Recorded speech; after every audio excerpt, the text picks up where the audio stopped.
এই নামাজ কেন পড়েন?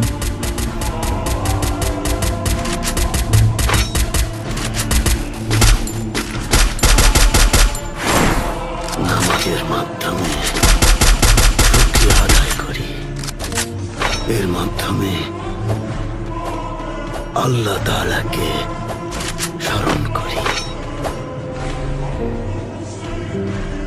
আল্লাহর কাছে ক্ষমা চাই। আমরা ট্যাঙ্গারির কাছে প্রার্থনা করি,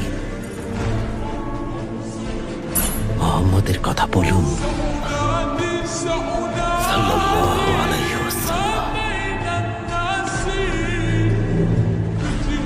ওসমান বেও এই নামটা যখন শোনেন ওটা বলে চুপ থাকেন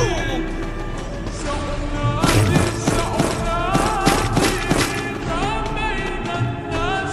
কারণ যার কোথায় উনি দুজাহানের একমাত্র সুলতান। তো উনি ছিলেন